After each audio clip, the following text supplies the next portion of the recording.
सभी Indian army के जवान अपने अपने कैंप में सो रहे थे और दो सिपाही बॉर्डर पर उस समय पहरा दे रहे थे।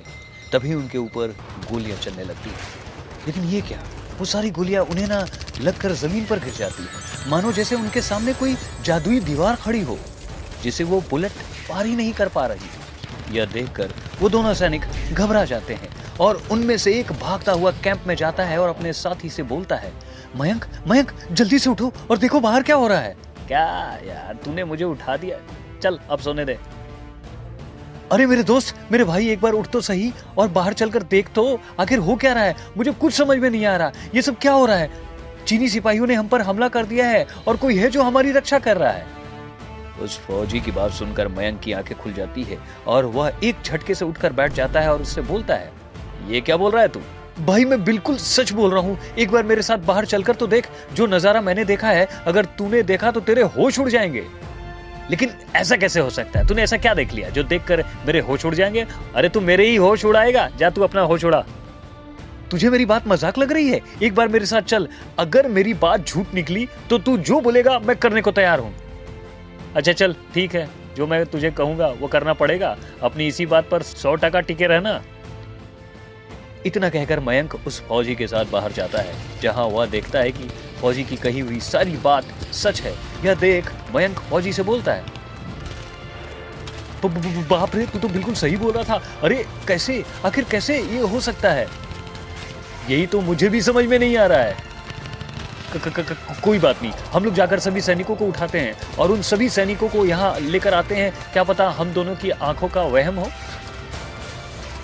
इतना कहकर मयंक अपने कैंप के अंदर जाता है और अब मयंक अपने बाकी के साथियों को उठाता है और उनके साथ बाहर जाता है। सभी देखते हैं कि चीनी सिपाही लगातार उनके ऊपर अटैक किए जा रहे हैं, लेकिन किसी भी फौजी को एक खरोच तक नहीं आती। वो सारे अटैक और सारे बुलेट, सारे बम बॉर्डर के पास उसी पार रह जाते हैं या चीनी सेना पर ही उल्टे जाकर फट जाते हैं। यह देख अब सभी सिपाही थोड़े परेशान हो जाते हैं, साथ ही वहां पर खौफ का माहौल भी बन जाता है। जिसके बाद मयंक अपने सिपाही दोस्तों से बोलता है, जब से कमांडर यहाँ से गए हैं, तुम सबकी जिम्मेदारी मुझ पर है। मैं यहाँ का कप्तान हूँ, टीम लीडर हूँ और ये जो घटना घट रही है, ये जो चीजें हमारी आंखों के सामने हो रहा है, इस बारे में अब मुझे कमांडर को फोन करके बताना ही होगा। मुझे बहुत खेद है इस चीज का कि मेरी वजह से उनकी छुट्टियां बर्बाद होने जा रही है। मयंक, हम सब तुम्हारे साथ है, क्योंकि इस समय कमांडर दिलजीत का यहाँ होना बेहद जरूरी है। अब वही हमें बता सकते हैं कि आखिर यहाँ हो क्या रहा है, क्योंकि हम सब की पोस्टिंग अभी कुछ महीने पहले ही हुई है। सिर्फ हमारे कमांडर दिलजीत ही एक ऐसे इंसान है जो सालों से बॉर्डर पर यहाँ तैनात थे, वही हमें सारा सच बता सकते हैं। हाँ, तुम सब सही बोल रहे हो, मैं अभी उन्हें फोन लगाता हूँ। लेकिन अभी रात हो रही है, क्या इस समय उन्हें फोन लगाना सही होगा? वे लोग आपस में बात कर ही रहे होते हैं, तभी वहां सभी देखते हैं कि बॉर्डर पर एक सिपाही जो काफी घायल है, वो अपने हाथों में गन लिए चीनी सिपाहियों को ललकारते हुए बोल रहा होता है, तुम चीनी सिपाही हम हिंदुस्तानी सिपाहियों का और हमारे देश का कुछ नहीं बिगाड़ सकते। मेरे होते हुए तुम में से कोई भी मेरे सिपाही भाइयों को छू तक नहीं सकता। मैं हमेशा इसी तरह से अपने देश की रक्षा करूंगा। मैंने शपथ ली थी और मैं अपनी शपथ पूरी करते रहूंगा। उस देशभक्त सिपाही की बातें सुनकर मयंक का भी हौसला बढ़ने लगता है और वह कमांडर से बात करने से पहले उस सिपाही की ओर जाने लगता है। लेकिन जैसे ही वह सिपाही पीछे घूमता है, मयंक उस सिपाही को देखता है। उसे देख मयंक और बाकी सारे फौजी सेना डर जाते हैं, क्योंकि वो कोई मामूली इंसान नहीं बल्कि एक भूतिया शहीद देशभक्त सिपाही था।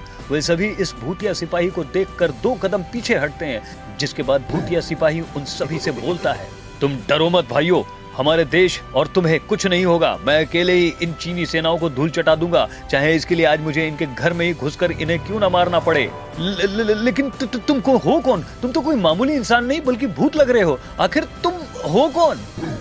वह सिपाही मयंक की बातों का जवाब नहीं देता, जिसके बाद मयंक और बाकी फौजी बहुत डर जाते हैं और मयंक कमांडर को फोन करके उसे यहाँ हो रही सारी घटना के बारे में बताता है। जिसके बाद कमांडर दिलजीत मयंक से बोलते हैं, अच्छा तो आ गया असली देशभक्त सिपाही जो मरने के बाद भी अपने देश की रक्षा कर रहा है।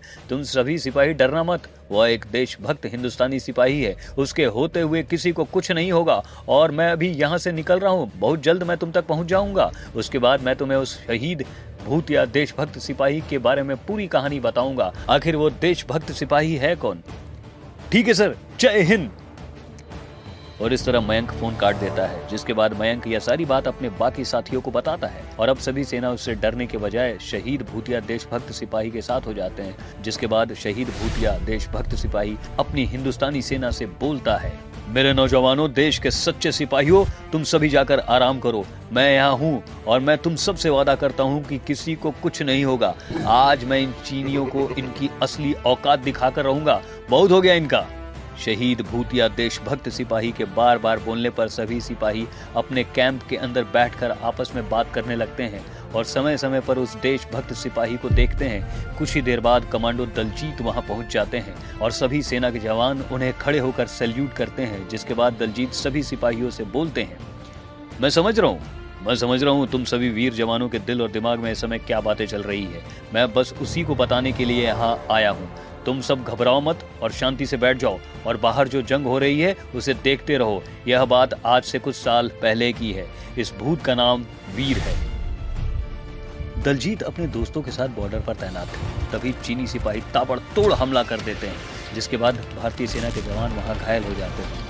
यह सब देख वीर का गुस्सा सातवें आसमान पर पहुंच जाता है और वह अकेले ही चीनी सिपाहियों से लड़ते हुए उनके अड्डों पर पहुंच जाता है और उनके सारे ताबूत और बमों को नष्ट कर देता है। साथ ही उन सभी चीनी सिपाहियों के साथ साथ वीर भी वीर गति को प्राप्त हो जाते हैं। लेकिन वीर की मृत्यु होने के बाद भी उनके दिल और उनकी आत्मा से अपने देश के लिए देशभक्ति नहीं गई और मरने के बाद भी एक भूत बनकर अपने देश की सेवा वो करने लगते हैं। एक बार की बात है, जब वह अपने देश की सेवा में लगे हुए थे, तभी दलजीत वहां आ जाते हैं और बंदूक को हवा में अपने आप उड़ते हुए दलजीत देखकर डर जाते हैं और डरते हुए खुद से बोलते हैं, बाप रे बाप, ये बंदूक तो हवा में अपने आप तैर रही है।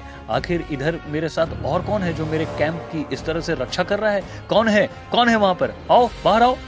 उसकी आवाज सुनकर वीर का भूत दलजीत के सामने आता है और अपने दोस्त वीर को देख दलजीत उसे तुरंत गले लगा लेता है और कहता है, मेरे दोस्त, तू कहाँ चला गया था?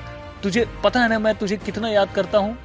मेरे दोस्त दलजीत, मैं अब इस दुनिया में नहीं रहा। मेरे दिल से देशभक्ति की भावना आज भी नहीं गई है, इसलिए मैं यहाँ पर सभी की सेवा कर रहा हूँ और आगे भी करता रहूंगा। इतना कहकर वीर दलजीत को गले लगा लेता है और गले लगाने के बाद दलजीत वीर को सैल्यूट करता है और वहां से वो अपने कैंप चले जाता है। जिसके खून में, जिसके दिल में देश का नाम होता है, वह वीर गति को प्राप्त होकर भी अपने देश की रक्षा करता है। यह वीर वही वीर है जिसने मरने के बाद भी अपने देश की रक्षा की। और जब भी ऐसा कुछ होता है तो वीर हमारी मदद करने के लिए, देश की सुरक्षा के लिए बॉर्डर पर हमेशा तैनात होता है और अकेले ही ऐसी बेकार सेना और आतंकवादियों से लड़ता है। वीर की कहानी सुनकर सभी सिपाही उससे प्रेरित होते हैं और उसे चेक करने के लिए बाहर जाते हैं। लेकिन जब वो लोग बाहर जाते हैं तो वो लोग देखते हैं कि वह भूतिया देशभक्त सिपाही चीन की सेना की ओर जा रहा है, अकेले ही सभी सेनाओं से लड़ रहा है। कुछ देर बाद शहीद भूतिया देशभक्त सिपाही सभी चीनी सेनाओं को खत्म करके वापस बॉर्डर पर आ जाता है और कुछ ही देर में वहां से गायब हो जाता है। यह देख सभी वीर जवान वीर की एक तस्वीर बॉर्डर पर लगा देते हैं और उसे भगवान की तरह पूजते हैं और इस तरह वीर उन सभी देशभक्त जवानों के लिए एक मिसाल बन जाता है।